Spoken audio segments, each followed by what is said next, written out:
Just after midnight in the Caribbean, a 16,000-ton freighter, loaded in secret off Venezuela, runs dark and low, carrying what analysts believe could break all records.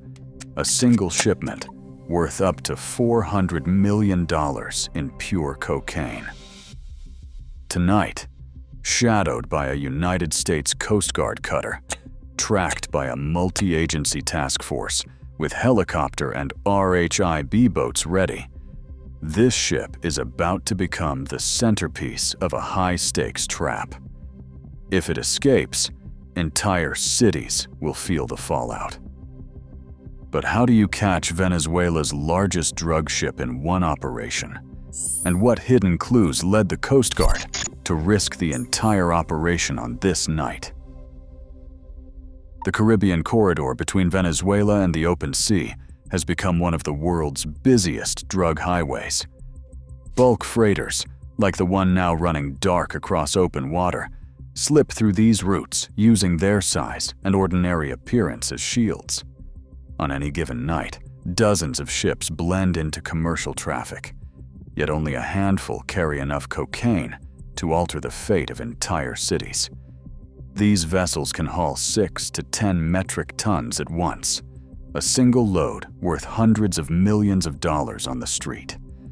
The profits ripple outward, fueling violent crime, corruption, and addiction from South America to North America and Europe. Every successful run strengthens organized crime networks, funding everything from weapons to bribery. For the Coast Guard, the challenge is not just stopping a shipment, but disrupting a system that thrives on secrecy and scale.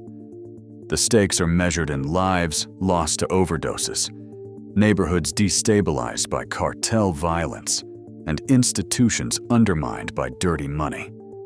The freighter now under watch is more than a ship. It is a floating vault for a criminal empire, and its escape would mean another wave of harm unleashed far beyond the Caribbean. This is why the Coast Guard and its partners commit weeks of resources and intelligence, determined to intercept the vessel before it can vanish into the maze of global shipping lanes.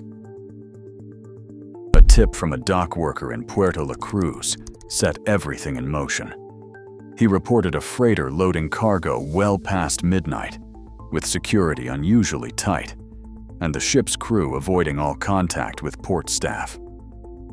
At the same time, DEA analysts flagged a spike in encrypted phone chatter between known cartel logistics coordinators and a new shell company registered to the vessel's owner.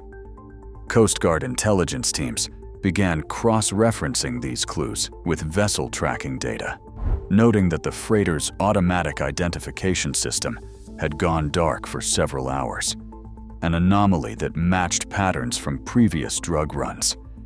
A multi-agency cell formed quickly, with Coast Guard intelligence, DEA case agents, and a Navy liaison gathered in a secure operations center. They pored over financial records, satellite imagery, and intercepted metadata, building a timeline that suggested the ship was preparing for a major run. The evidence was mounting, but not yet enough to seize the vessel before departure. Prosecutors advised caution, because letting the freighter sail would allow authorities to track its full route, gather more incriminating data, and strengthen the legal case for boarding in international waters. With consensus reached, the operation received its codename, Iron Net. The objective was clear: monitor the vessel from departure, document every suspicious move, and wait until it crossed into international waters. Only then would the Coast Guard spring the trap, ensuring the evidence would hold up in court and that the network behind the shipment would be fully exposed. Intelligence analysts mapped the most probable route north from Venezuela, tracing the freighter's likely path through a corridor of open sea, 80 to 150 nautical miles offshore. This was no guesswork. Years of seizure data, weather patterns, and cartel habits pointed to a narrow band where traffickers felt safest, far enough from shore to avoid coastal patrols, but close enough to blend with commercial traffic. The Coast Guard plan called for a textbook containment box. 3 cutters forming a loose triangle, each stationed at calculated points along the predicted track. 1 cutter would take the lead position, ready to intercept head-on. The others would block lateral escape, holding station to port and starboard. A Navy destroyer, positioned 20 miles astern, would act as a sensor platform and backup, its radar sweeping for any unexpected maneuvers. Aerial coverage completed the net. An MH-65 Dolphin helicopter, launched from the lead cutter, would provide infrared surveillance and a visible show of force. High overhead, a P-8 Poseidon patrol aircraft would relay real-time updates to every ship in the formation, tracking the freighter's movements even if it ran dark. Drones orbited quietly, extending the team's eyes through the night. Each asset had a defined role: cutters for interception and boarding, the Navy for detection and backup, air crews for overwatch and escalation if needed. The entire geometry was designed to force a choice: comply or run into a wall of steel and law. Timing was everything. If the freighter altered course too soon, the box could fail. But if it entered the zone as predicted, escape would be mathematically impossible. Timing and patience would decide the outcome.